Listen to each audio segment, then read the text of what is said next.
In this video, we'll be going over a whole bunch of bosses that appear in raids, which are not the end boss, but have a ton of lore associated to them for one reason or another. However, there's a couple of raids where there's a secret end boss or hard mode sort of enabler like Raden, which won't be on this list. Just bosses before the last boss and no secret final bosses. And at number 10 on this list, we have Il'gynoth from both the Emerald Nightmare raid and Ny'alotha of the Awakened City. Il'gynoth is one of the few bosses in WoW's history to appear in multiple raid instances, and with his first appearance, he would take the visage of a massive tumor growing upon the world and spreading its corruption. Its very flesh was its corruption, and everywhere you walked and saw during its encounter was an extension of its body, as it threatened to envelop all of Azeroth in its matter.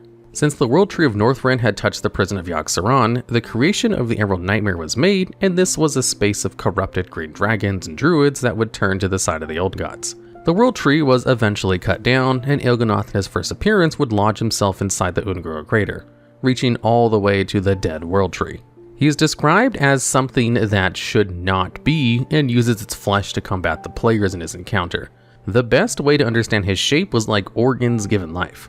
Il'gynoth himself doesn't have much lore outside of being a horrifying eldritch creature, and his style of corruption and everything around him and it becoming his flesh would uphold in his second appearance in Ny'alotha. However, this time he's grown wings and is more humanoid and pinkish in color.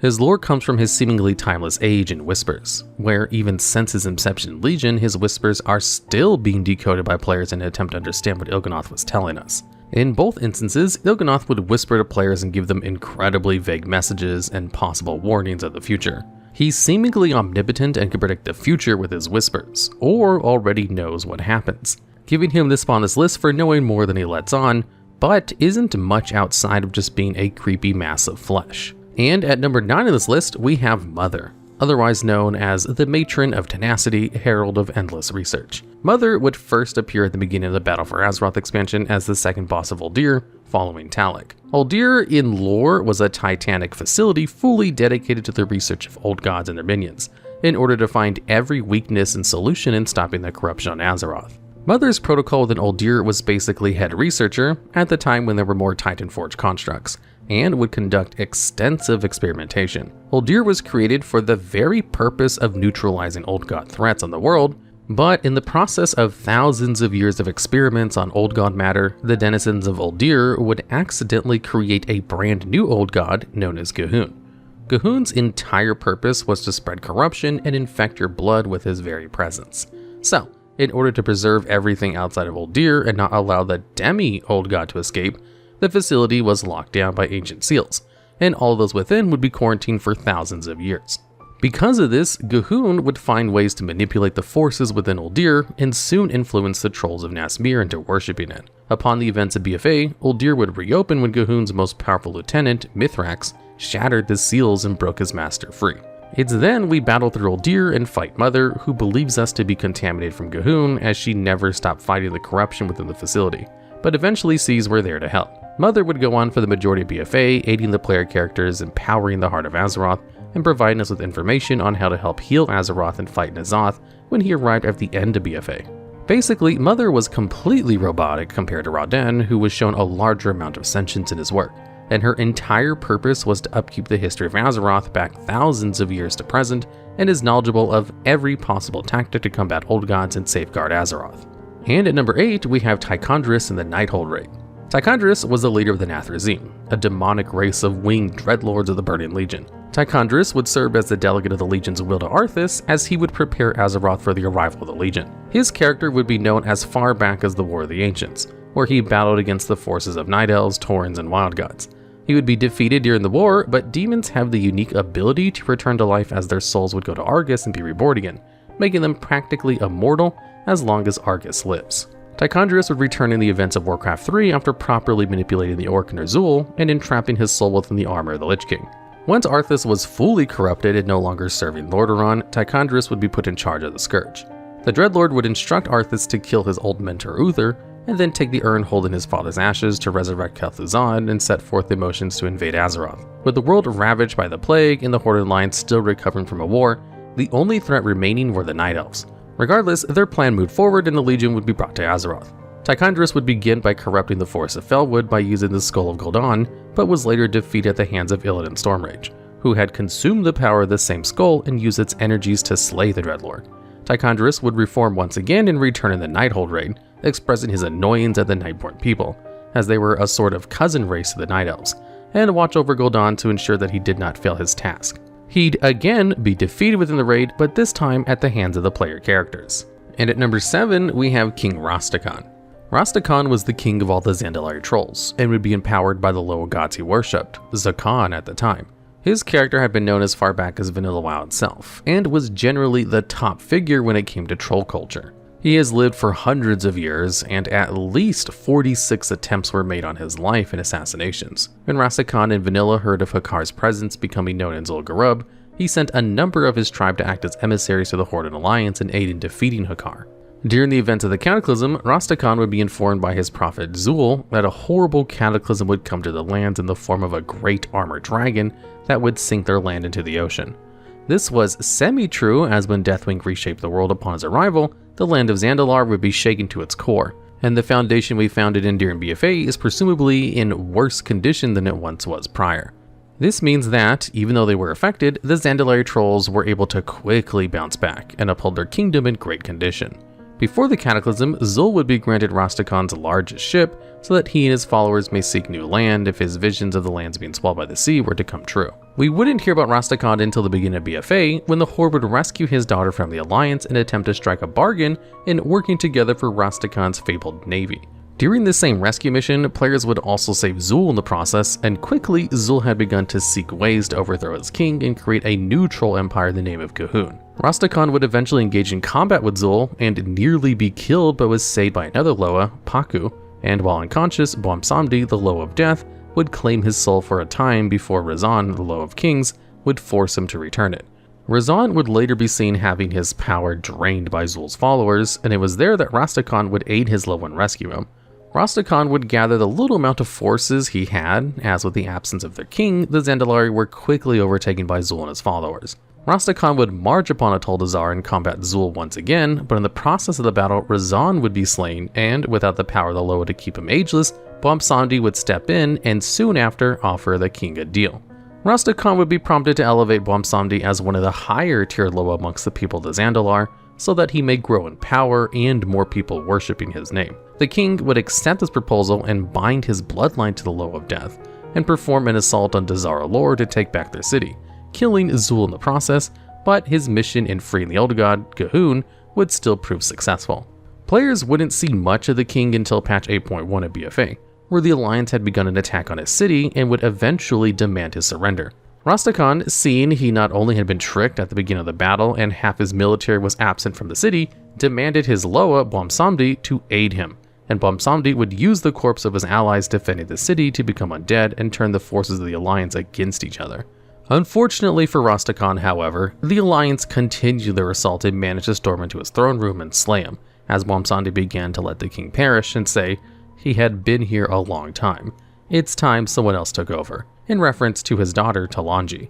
Rastakhan would realize his error in asking Bwomsamdi for aid. With his bloodline bound to him, the curse of the Loa would pass to Talanji as he passed. It wasn't until the ending of BFA, where in the books, his spirit would return and would tell Talanji she's the queen of the Zandalar now, and she needs to be strong for them. And at number 6, we have Grand Magistrix Elisande from the Night-Hold raid, added in during Legion as the second to last boss. Elisande was the ruler of the city of Suramar and the Nightborn people within it for over 10,000 years after the War of the Ancients. Elisande would serve as the leader of the Highborn in Suramar, and these Highborn were insanely loyal to Queen Azshara. When Azshara summoned demonic servants into Azeroth, causing the War of the Ancients, Elisande's views shifted and she grew distrustful of her queen, and eventually severed ties with Azshara before they gathered the Pillars of Creation and used them to seal a portal so that no one could get in or out. They would then use their relics to create the Night Well, a well of energy similar to the Well of Eternity that would protect them.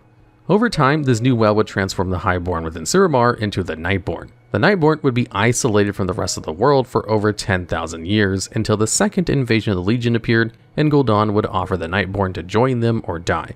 Seeing Elisande had very little options and did not have the ability to combat their numbers, they would begrudgingly join the Legion and provide their city as a foothold. During this time, a revolution began to form due to Elisande's choices, and the Nightborn people would discover their need for the Nightwell was an addiction, and without it, they would wither away and have slow deaths.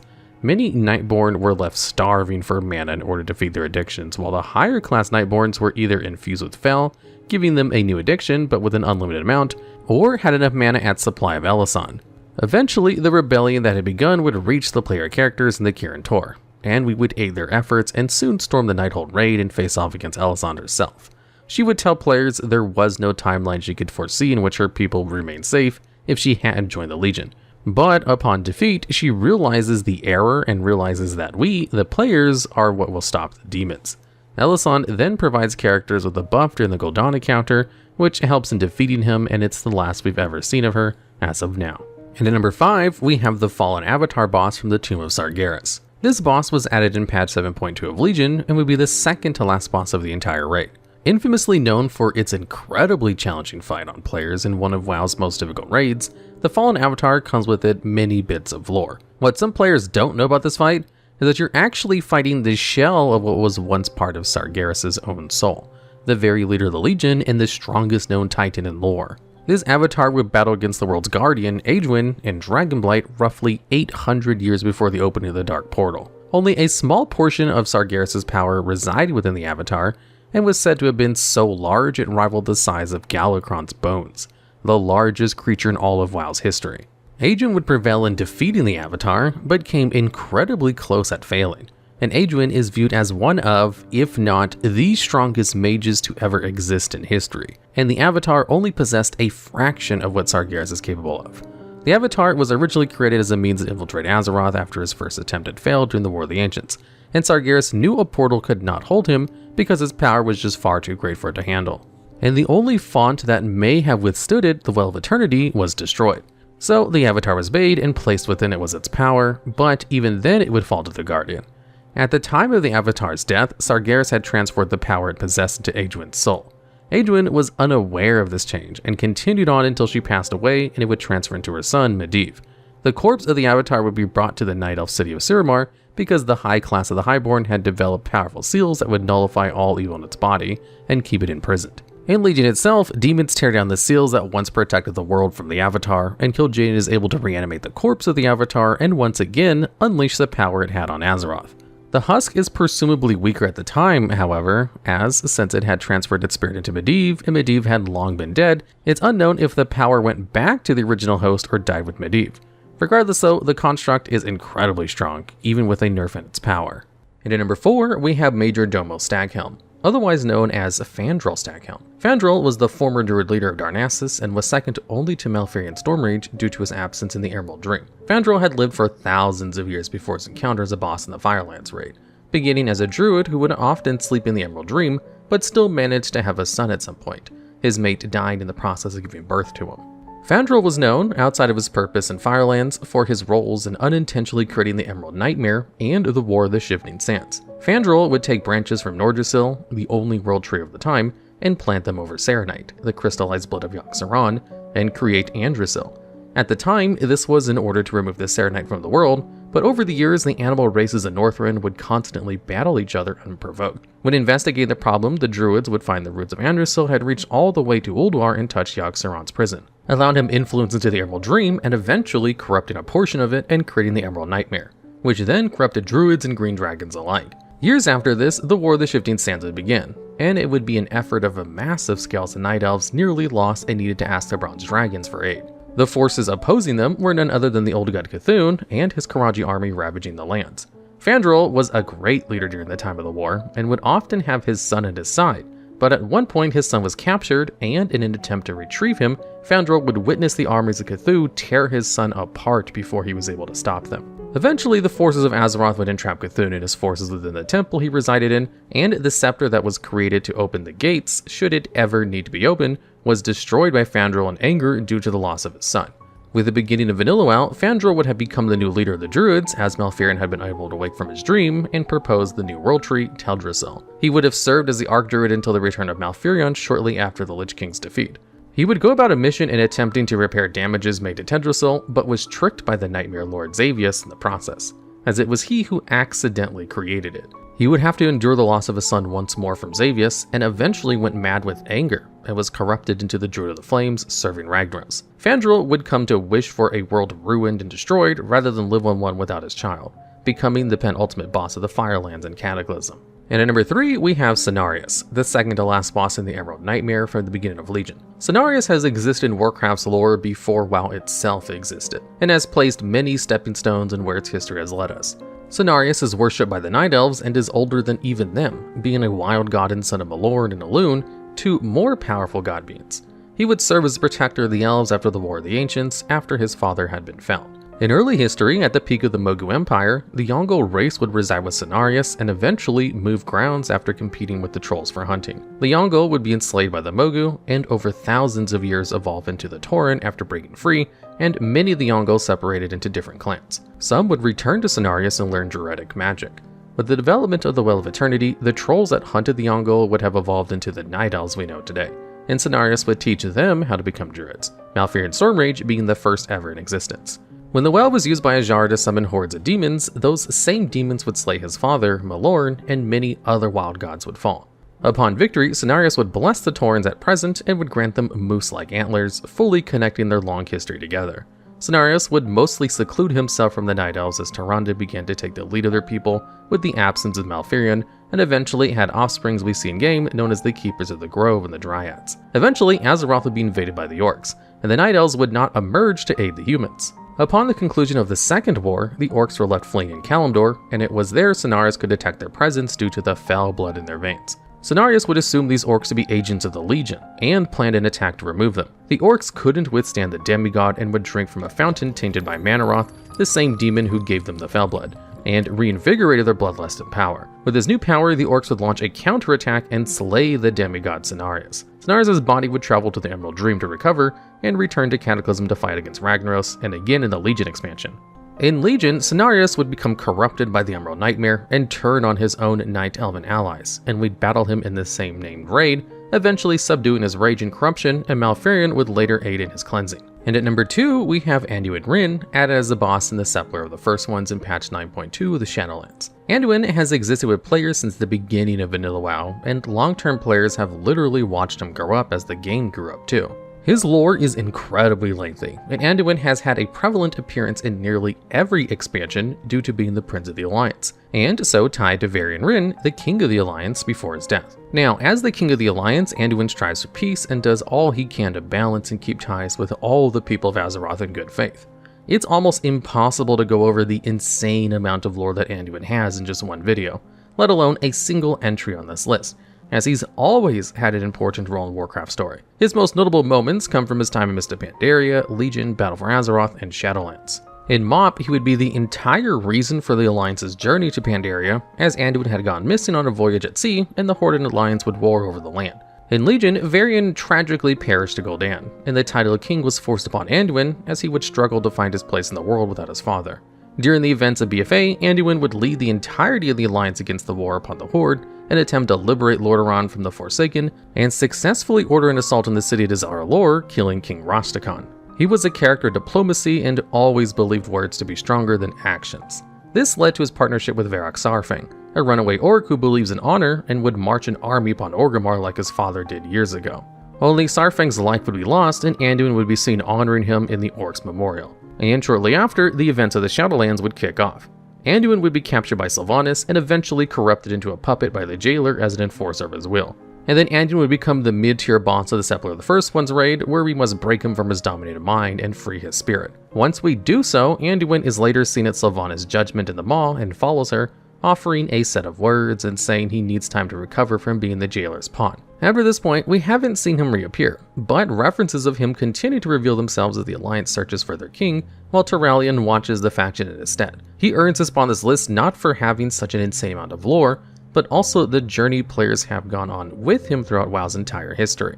And at number 1, we have Aggramar, the penultimate boss of Antorus, the Burning Throne in Legion. Aggramar, the Avenger, is a titan and part of the high pantheon of the universe in WoW. When Sargeras betrayed the pantheon, Aggramar would attempt to defeat his brother, but was slain in the process. He was brought back to life by Sargeras, and would therefore become the guardian of Argus, before he would be freed upon defeating him in his encounter. Like Titans before, Aggramar was born from a world soul and would join the Pantheon. He became close friends with Sargeras for his quick learning skills and fierce combat prowess, and together they would bring peace to the cosmos, slaying demons and void entities alike. Upon discovering of Azeroth and the corruption of the old gods that had taken root upon the planet, Aggramar would quickly flee and warn the Pantheon of his discovery, and convince them that they must take action in aiding their unborn sibling. The Titans themselves were too large to truly intervene on a personal level, so Aggramar would create the Titan Forge and imparted his courage into the Keeper Tyr, who would become one of the greatest warriors of the Titan Forge. Upon discovery of another planet, Draenor, Aggramar would learn of a different corruption taking hold of the planet called the Evergrowth. Without asking his siblings for aid nor permission, he would sweep his hand across the planet and command a roaring fire across it that would burn all remnants of Evergrowth from the land. Aggramar would place a new colossal creature upon the land called Grond to battle the Evergrowth and any remnants that may reside after his departure, but Grond would ultimately prove ineffective. Grond, though, was so mighty that remnants of his body would change the land and leave behind children of its form that battled the Evergrowth for millennia. Eventually, Aggramar, wielding Taishalac, would run into his old mentor Sargeras once again and engage in combat, but meet his timely demise at the hand of his friend, and be twisted into a new Guardian of Argus until freed by players upon his second defeat.